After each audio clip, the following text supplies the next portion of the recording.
It was just another night on the road. 20 years I've been driving trucks, and you get used to the loneliness, the endless stretches of empty highway, and those late-night stops at random diners. But nothing could have prepared me for what happened at Joey's all-night diner on Route 43. I remember every detail of that night. The way the neon sign flickered against the falling snow, how my boots crunched on the salt-covered parking lot, and that bone-deep exhaustion that comes from driving 14 hours straight. I needed coffee, badly. Maybe some eggs and hash browns too. I'd never stopped at Joey's before, but truckers talk. They said it was clean, cheap, and the coffee was actually decent. As I walked toward the entrance, something felt off. You know that feeling when you're being watched? Like that, but worse. The parking lot was empty except for my rig, and an identical one parked on the far side. The windows were fogged up from the heat inside, but I could make out a few shapes through the condensation. A waitress behind the counter, a cook in the kitchen, and someone sitting alone in a booth, hunched over a coffee cup. I reached for the door handle, my reflection distorted in the glass. That's when my blood ran cold. The person sitting alone in the booth looked up, and through the fog on the window, I saw my own face staring back at me. Not someone who looked similar, not a resemblance. It was me. Every detail, down to the scar above my left eyebrow from that loading dock accident in '98. My first instinct was to run, get back in my truck and drive until this was just another weird story to tell at truck stops. But 20 years on the road teaches you something about facing your fears. Plus, I needed to know, had to know.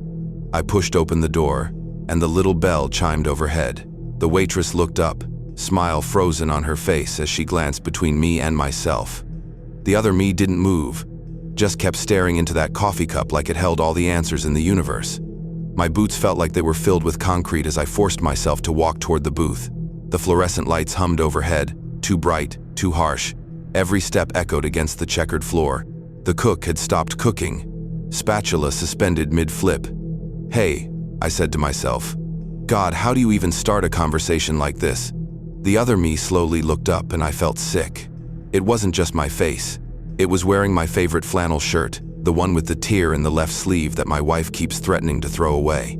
Same boots, same worn jeans, same silver wedding ring. "Sit down," it said in my voice. Not a recording, not an imitation. My voice, with that slight southern drawl I never could shake. "We need to talk about what happens next." The waitress had disappeared. The cook was nowhere to be seen. Just me and me. I sat down, my hands shaking as I gripped the edge of the table. The other me pushed a cup of coffee across the table. Black, 2 sugars, exactly how I take it. "You're wondering if you're losing your mind," it said, still using my voice. "You're not. This is real, and what I'm about to tell you is going to change everything you think you know about reality." It reached into its pocket and pulled out my wallet. Not a copy, my wallet, with the family photo I'd taken last Christmas, the worn leather, and that lucky silver dollar my grandfather gave me. I reached for my back pocket, empty. "Time isn't what you think it is," it continued. "Sometimes it folds in on itself, like a road map that's been crumpled up. Different moments touch, overlap. That's what's happening right now. I'm you, 6 hours from now." My coffee cup clattered against the saucer as I set it down. "That's impossible." "Look at your phone," it said. I did. 3:17 a.m.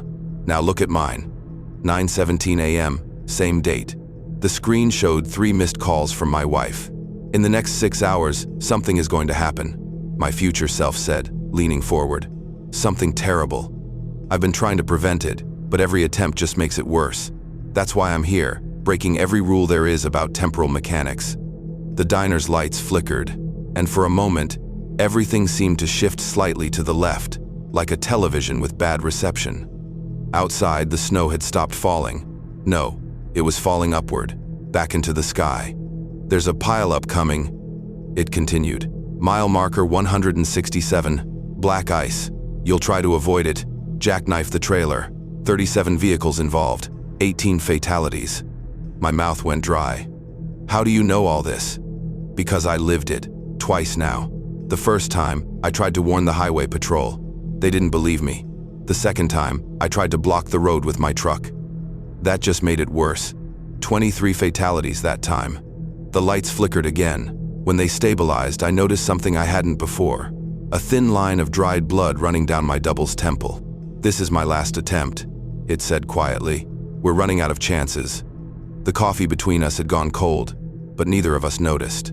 My future self was getting increasingly agitated, checking its watch every few seconds. Outside, the snow continued its unnatural dance with gravity. "There's only one way to stop it," it said, pulling out a set of keys. "My keys. You have to give up driving. Right now. Walk away from the truck. Call a cab. Go home. Break your perfect delivery record. Let someone else take this route." My stomach churned. 20 years without a late delivery. My reputation in the industry.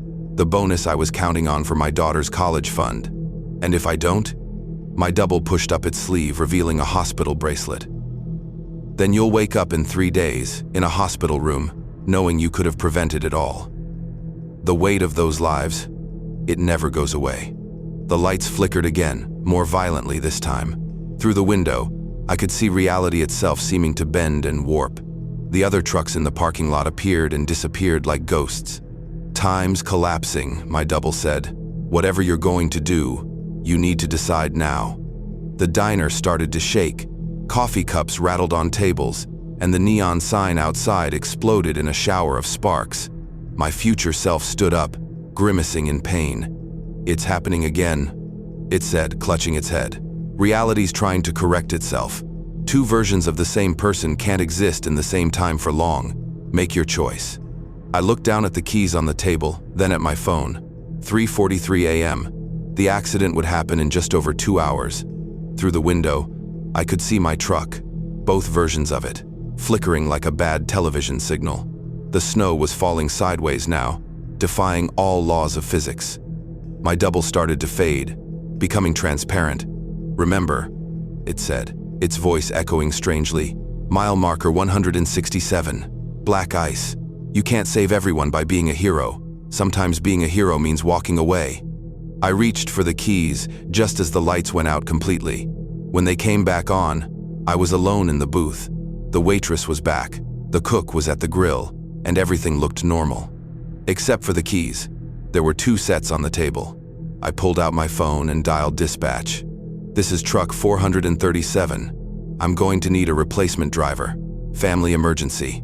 Outside, the snow began to fall normally again, and somewhere, on a different timeline, 18 people's alarms were going off, waking them up for a day they would now live to see. I've been driving trucks for 15 years, but nothing could have prepared me for what happened last Tuesday. The dispatch came in around midnight, an urgent pickup at an old warehouse just outside of Phoenix. Double the usual rate, no questions asked. Should have known right there something was off. The warehouse stood alone in the desert, a hulking shadow against the starless sky. No security guard, no paperwork, just an old man with clouded eyes who pointed to the unmarked trailer and handed me a key with hands that felt like ice. "Delivery to Carson City," he whispered. "Don't stop. Don't open it. Don't listen." The trailer looked normal enough, standard 53-footer, white walls dulled by dust. But something about it made my skin crawl. As I backed up to connect it, the metal seemed to hum beneath my fingers. Could have sworn I felt it vibrate, like something inside was pulsing. I did my usual walk-around inspection. Everything checked out except there was this smell. Not strong, just wrong. Like wet earth and copper and something else I couldn't place. When I shone my flashlight along the sides, the beam seemed to get swallowed up by the white paint. The old man watched me from the loading dock, perfectly still, until I pulled away. In my mirror, I saw him make some kind of sign with his hands, not religious, something older. That's when my radio started acting up, spitting static that almost sounded like words. I told myself it was just another routine haul. 15 years of clean runs, no accidents, no problems. But as I merged onto I-40 West, the desert night seemed darker than usual. And for the first time in my career, I found myself hoping morning would come quick. 3 hours into the drive, things started getting weird. The temperature in my cab kept dropping, no matter how high I cranked the heat. My breath came out in clouds, even though the Arizona night was warm. But that wasn't what worried me. It was the noises. At first, I thought it was just road vibration. that low, rhythmic thudding coming from the trailer, but it didn't match the highway seams. It was slower, steadier, almost like a heartbeat. I turned up my radio to drown it out, but the static kept getting worse. Through the white noise, I started hearing whispers. The GPS went haywire next. The screen would flicker, showing me on roads that didn't exist, in towns that weren't there. My phone lost signal, even though I could see the lights of small towns in the distance. I was alone out here, just me and whatever was in that trailer. Around 3 a.m., I passed another truck going eastbound. The driver flashed his lights frantically, then hit his brakes hard. In my mirror, I watched him pull over and just stop, like he'd seen something that made him not want to drive anymore. The mile markers started repeating themselves. I'd pass 147, then 148, then somehow I'd be back at 147 again. The desert outside looked wrong too, the cacti casting shadows even though there was no moon, the sand dunes shifting like waves when I looked at them too long. My hands were shaking on the wheel now. Every few minutes, I'd catch movement in my mirrors, something dark sliding across the trailer's white surface. But when I looked directly, it was just paint and rust. I kept driving, because that's what truckers do. But with every mile, I became more certain of one thing. I wasn't just hauling cargo. I was hauling something that didn't want to be moved. It happened just past the Nevada border. The engine coughed once, twice, then died completely. I coasted onto the shoulder, my heart pounding in sync with that endless thudding from the trailer. Out here, broken down in the dead of night, everything felt wrong. The warning lights on my dash danced like Christmas trees, then went dark all at once. When I tried the radio to call for help, I heard a voice through the static, not dispatch, not another trucker. It was a child's voice, singing something in a language I didn't understand. I grabbed my flashlight and stepped down from the cab. The desert air hit me like a wall of ice.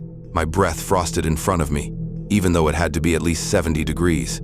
The beam of my flashlight seemed weak, barely penetrating the darkness around me. That's when I noticed the writing. Somehow, in the hours since I'd picked up the trailer, words had appeared on its sides. Not graffiti, these looked carved into the metal itself. Ancient symbols mixed with modern letters, all of them dripping with something that looked too dark to be water. I walked closer, trying to make sense of the markings. Some of the words were in English, help and release and hungry. Others were just twisted shapes that hurt my eyes to look at. The smell I'd noticed earlier was stronger now, decay and copper and something else, something that made the primitive part of my brain scream danger. My flashlight beam caught something moving inside one of the carved letters. I leaned in closer, telling myself it was just a trick of the light. That's when I heard it, clear as day, coming from inside the trailer. A knock, 3 times, slow and deliberate, like whatever was inside knew exactly where I was standing. I've never believed in ghosts or monsters, but standing there on that empty highway, I knew I had to look inside. My hands shook as I reached for the trailer's lock. The key the old man gave me was ice cold, covered in frost that shouldn't have been possible in the desert heat. The lock clicked open. I hesitated, remembering the old man's warning. Don't open it. But I had to know. The door swung open with a sound like a scream. My flashlight beam cut through the darkness inside, revealing nothing. The trailer was empty. But then I saw the floor. The entire surface was covered in symbols, carved deep into the metal. They formed a massive pattern, like a maze or a map. And in the center there was a date, 1947. Below it, names, dozens of them arranged in a spiral. All missing persons, I'd realize later. All vanished along this same stretch of highway. My flashlight flickered, and I saw something impossible. The symbols began to glow with a faint blue light. The names started to move, rearranging themselves. And there, forming before my eyes, was a new name being carved into the metal. Mine. That's when I finally understood. This trailer wasn't just hauling cargo, it was a trap. A moving prison for something ancient, something that fed on travelers. And every driver who hauled it became part of its story, part of its hunger. The names were its menu, and I was just the latest course. I slammed the door shut, but it was too late. The symbols had started spreading, crawling across the ground toward my feet, like glowing spider webs.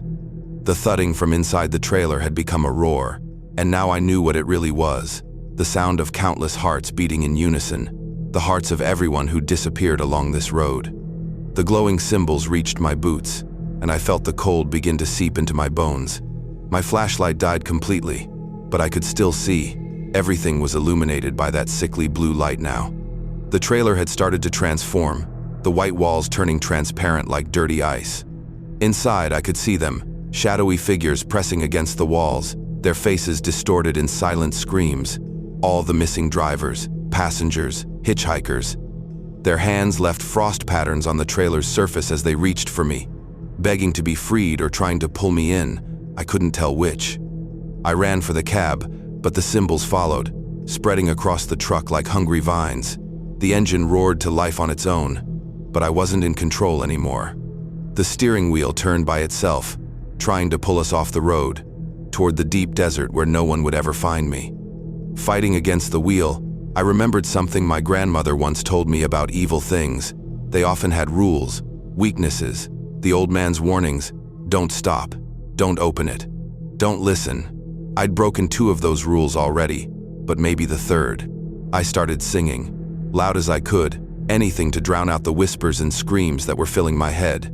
Amazing Grace, Happy Birthday, even the SpongeBob theme song. The symbols flickered like bad neon. The steering wheel shuddered under my hands. I sang louder.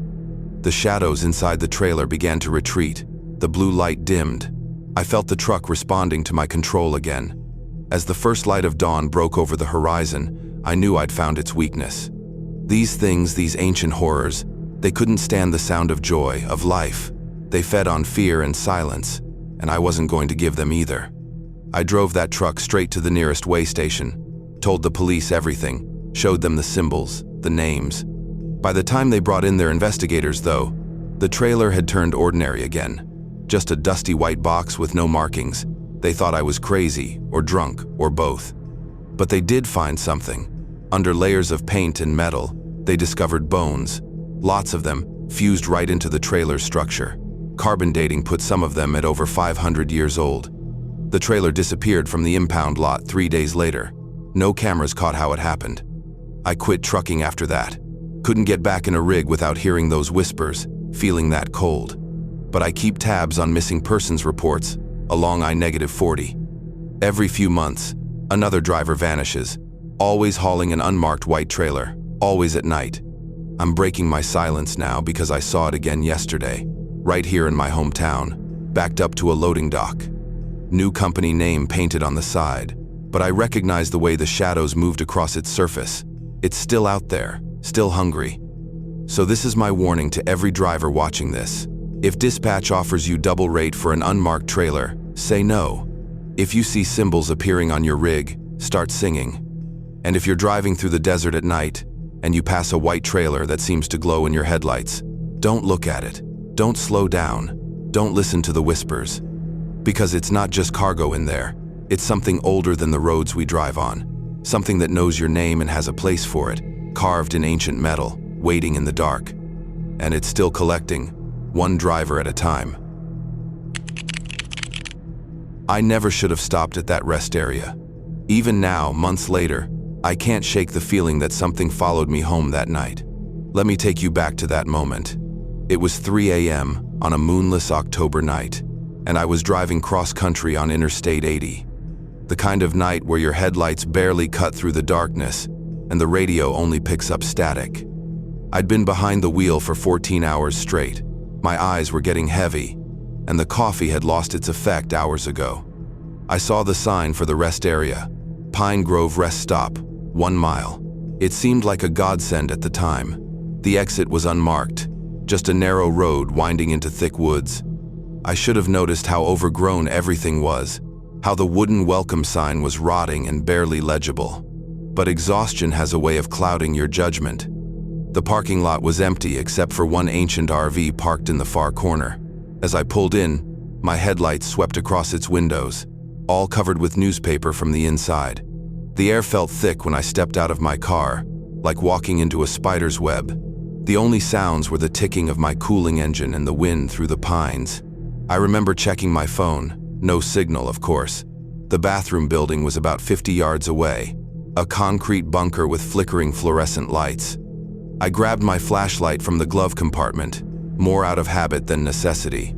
That's when I saw it for the first time. A dark figure standing at the tree line, just barely visible in the dim parking lot lights. When I blinked, it was gone. I told myself it was nothing, just my tired mind playing tricks. But there was something about the way it stood there, unnaturally still, that made my skin crawl. I hurried to the bathroom, my footsteps echoing off the concrete.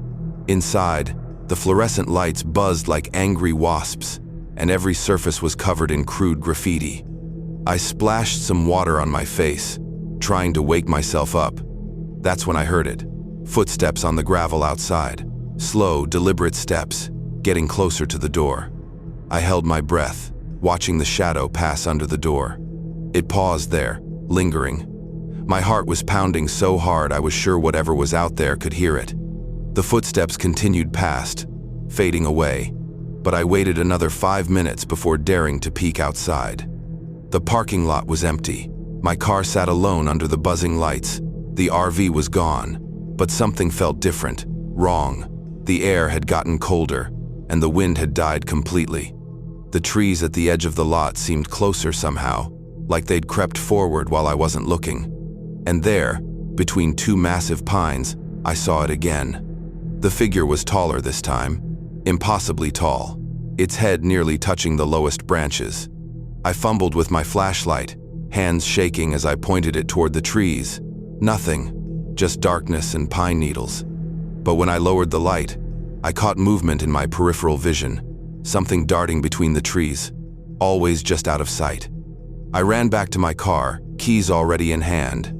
As I got closer, I noticed something that made my blood run cold. Handprints on my windows, dozens of them, made from what looked like ash or dirt. They were huge, the fingers too long and thin to be human. I yanked the door open and jumped inside, locking it immediately. The engine roared to life, but as I shifted into reverse, my headlights illuminated something that stopped me cold. The figure was standing directly behind my car, but this time I could see details I wish I hadn't. It was wearing what looked like a tattered black suit, but its proportions were all wrong. Its arms hung down past its knees, ending in long, spindly fingers that nearly touched the ground. But its face, where its face should have been, there was only smooth, pale skin, like a mannequin. I slammed the car into drive instead, cutting across the empty parking spaces toward the exit. In my rearview mirror, I saw the figure simply fold. Like paper collapsing in on itself, it disappeared into nothing. My tires hit the main road, and I pressed the accelerator to the floor, desperate to put distance between me and that place. But something wasn't right. The trees along the road looked familiar, too familiar. After 5 minutes of driving, I saw it, the same rotting Pine Grove rest stop sign. Somehow, I'd ended up right back where I started. Panic set in as I realized what was happening. I tried turning around, taking different routes, but every road led back to that cursed rest area. My fuel gauge was dropping rapidly, much faster than it should have been. The digital clock on my dashboard was stuck at 3:33 a.m., no matter how much time passed. The figure appeared more frequently now, standing between the trees as I drove past. Sometimes it would be on my left, then suddenly on my right, even though there was no way it could move that fast. Each time I saw it, it was closer to the road, closer to my car. The temperature inside the vehicle plummeted. I could see my breath, and frost started forming on the windows. That's when the radio came to life on its own, crackling with static. Through the white noise, I heard a voice, a horrible, rasping whisper that seemed to come from inside my own head. "Pull over. Rest. You must be so tired." The voice was right. My eyelids felt like lead, and my thoughts were becoming foggy. I pinched myself, slapped my face, anything to stay awake. Because somehow I knew that if I fell asleep, that thing would be waiting. My fuel light came on and panic clawed at my throat. I had maybe 10 minutes of gas left, and still, every turn brought me back to those same woods, that same empty parking lot. With my gas almost gone, I made a desperate decision. Instead of following the road, I yanked the wheel hard, driving straight into the woods. Branches whipped against my windshield as I crashed through the underbrush. The figure appeared directly in front of me, but this time I didn't stop. I aimed straight for it. The impact felt like hitting a wall of ice. My car spun out of control, airbags deploying as I slammed into a tree. When my vision cleared, I was surrounded by darkness. My phone's flashlight revealed I was still in my car, but the woods around me were different. The trees were black and twisted, their branches reaching down like grasping hands. Then I saw them. Dozens of cars scattered through the woods, some new, some so old they were barely more than rust. Each one had handprints on the windows, just like mine. Movement caught my eye, and I realized with horror that I wasn't alone. Dark figures moved between the trees, all wearing tattered suits, all with blank, featureless faces. They were coming closer, surrounding my car. The voice came again, no longer through the radio but from all around me. "Welcome home. We've been waiting for you to join us." I don't remember much after that. I woke up in my car on the side of Interstate 80, miles from the rest area. A state trooper was tapping on my window, asking if I was all right. He said a trucker had reported a car driving erratically before pulling over. According to him, I'd been there for hours. My car was undamaged, no sign of the crash, no handprints on the windows. The gas tank was full. I might have convinced myself it was all a dream, just highway hypnosis playing tricks on my mind. But then I noticed something that made my heart stop. My GPS showed no record of any rest area where I'd stopped, and when I tried to find it later, it wasn't on any map. Sometimes late at night my radio still picks up static, and in that static, I hear whispers calling me back. They're waiting for me. I know they are. And the most terrifying part of me wants to go back, to find that rest area again. Because deep down, I know I left something behind there, a piece of myself that belongs to them now. That's why I'm sharing this story. If you're driving late at night and see a sign for Pine Grove Rest Stop, don't pull over. Don't stop, no matter how tired you are. Because they're still there, watching from the woods, waiting for more travelers to join their eternal rest.